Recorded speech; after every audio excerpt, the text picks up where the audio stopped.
सुरुचि ने प्रवचन सुन सुन के प्रतिज्ञा ले ली थी कि अब वो कोई भी पाप नहीं करेगी, सबसे अच्छे से बात करेगी, किसी के साथ बुरा नहीं करेगी। बहू, ये मच्छर तेरे गाल पे कब से बैठा है? अरे काट लिया तो गाल गुलाब की तरह लाल कर देगा। बैठे रहने दो माँ जी, उसे आराम करना होगा। उसने मेरे गाल को अपना घर समझ लिया है, तो मैं उसे बेघर क्यों करूं? अरे ज्ञान की बारिश बाद में करना, अपने गाल का मच्छर हटा ले। मलेरिया हो गया तो तुझे आराम करना पड़ेगा। माँ जी, डेंगू मलेरिया तो सांसारिक बीमारियां हैं, हमें इनसे ऊपर ही तो उठना है ना। अरे बेटा, इनसे आदमी ऊपर ही उठ जाता है। क्या हुआ? काट लिया। अरे मैंने तो कहा ही था, मार देना था उसको। नहीं नहीं माँ जी, उसे भोजन करना था, मैंने उसे पोषण दिया है, मुझसे पुण्य का काम हुआ है। अरे उड़ रहा है टुनटुना के, ताली बजा के मार दे वरना फिर काट खाएगा। नहीं नहीं माँ जी, जीव हत्या करना पाप है।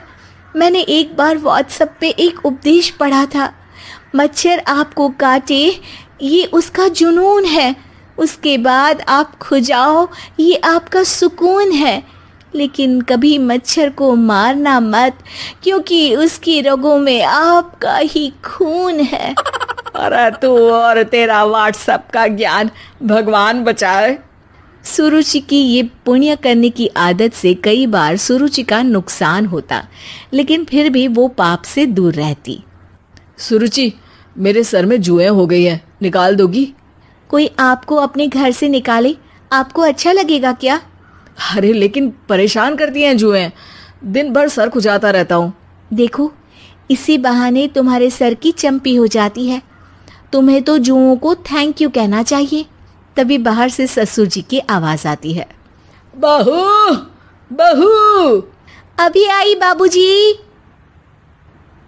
बेटा सुनो, ये देखो चाय में ना मक्खी तैर रही है, दूसरी चाय ले आओ जाओ। ला दूंगी, पर मक्खी मत हटाइएगा। अरे क्यों बेटा? मक्खी चाय का सेवन कर रही है, अच्छा थोड़ी ना लगेगा आप बीच में अडंगा डाल देंगी तो। आपको अच्छा लगेगा क्या अगर कोई आपकी चाय छीन ले? अरे पर निकालूंगा नहीं तो मक्खी मर जाएगी बेटा। नहीं नहीं बाबूजी, आप उसे पीने दीजिए, पीकर उड़ जाएगी।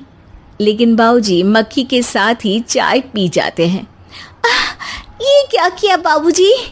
अरे मक्खी सिर्फ चाय ही क्यों पिए, आज सुबह मैंने मिठाई भी खाई है, पेट में ही है, वो पेट में चाय भी पीती रहेगी और मिठाई भी खाती रहेगी। सुरुचि को समझ में नहीं आता कि वो बाबूजी के इस कारनामे पर क्या जवाब दे। वो सास के पास जाती है। सास के हाथ में एक खटमल मारने की दवाई है। माँ जी, आपके हाथ में ये क्या है? अरे बेटा, तू तो बीए पढ़ी है, इतना तो पढ़ने में आया ही होगा कि ये खटमल की दवाई है। माँ जी, आप क्यों मार रही हैं खटमल? मत मारिए माँ जी, आप अपनी नींद के लिए खटमलों को हमेशा के लिए सुला देना चाहती हैं। अरे अब चुप भी हो जाओ देवी, पुरानी दवाई है, एक्सपायर हो गई है, फेंकने जा रही हूँ, नहीं मार रही हूँ खटमल। और वैसे भी खटमल से ज्यादा तो तूने हमारी नींद हराम कर रखी है। माँ जी, पुण्य करना चाहिए, आपको तो ज्यादा करना चाहिए, आपकी तो उम्र भी हो रही है। अरे उम्र से याद आया, बैंक में जाकर जन्म तारीख सही करवानी है, तैयार हो जा, कल स्कूटी चला के ले जाना मुझे। अगले दिन सास घर से निकलने से पहले दही शक्कर खा रही है और जल्दी जल्दी में हाथ नहीं धोती। बहू स्कूटी निकालती है और सास ताला लगाती है। ताला लगाते वक्त शक्कर के दाने ताले पे रह जाते हैं और दोनों सास बहू हड़बड़ी में घर से बाहर निकल जाती हैं। अच्छा हुआ कि तेरी स्कूटी में सेल्फ स्टार्ट है, वरना तू तो बोलती कि मैं किक नहीं मारूंगी, किक मार दी तो पाप लगेगा। माँ जी, इस तरह मजाक करना भी पाप होता है। दोनों सास बहू बैंक पहुंचती हैं। अभी लंच टाइम है, बाद में आना। अरे भाई साहब सुन तो लो, करवाना क्या है? अरे जन्म तारीख बदलवानी है, कैसे बदलेगी? अब किसी और तारीख को पैदा हो जाओ। यही चुटकुला आप अपने मैनेजर को भी सुना पाओगे ना? वो भी हंस ले थोड़ा, अभी बुलाती हूँ। अरे अरे रुकिए रुकिए, ये फॉर्म भरिए और आधार कार्ड दीजिए। अरे राम रे, आधार कार्ड तो भूल ही गई, उसके बिना तो नहीं होगा। अरे बहू जा घर से जल्दी से मेरा बटुआ उठा ला, उसमें मेरे सारे कार्ड रखे हैं।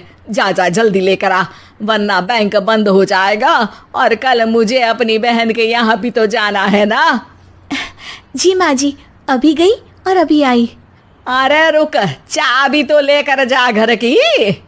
बहू जल्दी से घर पहुंचती है, लेकिन घर पहुंचते ही देखती है कि ताले पे बहुत सारी चींटियां हैं, जो माँ के ताला लगाते वक्त हाथ से ताले पे शक्कर छूट जाने के कारण आ गई थी। चींटियां हट जाओ, मुझे आधार कार्ड निकालना है। बहू चींटियों को हटाती नहीं है, उनसे मिन्नतें करने लगती है। सुनो, हट जाओगी तो और भी शक्कर के दाने खिलाऊंगी। अभी सास का काम बहुत ज़रूरी है, मेरी बात सुन लो, मान लो। मैंने तुमको हटाया तो पाप हो जाएगा। चींटियाँ कैसे सुरुचि की बातें सुनती जब घर में ही उसकी कोई नहीं सुनता था। शाम हो जाती है पर चींटियाँ हटती नहीं है। तभी सास वहाँ ऑटो से आ जाती है। अरे कहाँ रह गई तू? बैंक भी बंद हो गया। माँ जी, ताले पे चींटी। सास पूरा माजरा समझ जाती है और बहू से कहती है, एक बात बता, सोच के देख, अगर मुझे खून की बोतल चढ़ानी पड़ी और उस पर चींटी बैठी हो, तो बोतल से चींटियों को हटा के मुझे बचाएगी या चींटियों को वहीं बैठा रहने देगी? माँ जी, ऐसा होगा ही नहीं। अरे चींटियों को तो मीठा पसंद होता है, खून की बोतल पे तो मच्छर आएगा, क्योंकि खून तो मच्छर पीता है। सास सर पकड़कर बैठ जाती है और रोने लगती है। तभी ससुर जी और सुरुचि का पति भी वहां आ जाता है। अरे रो क्यों रही हो? रहने दो जी, तुमको बताया तो तुम भी रोने लगोगी अपनी किस्मत पर। अगले दिन सास अपनी बड़ी बहन के यहाँ चली जाती है।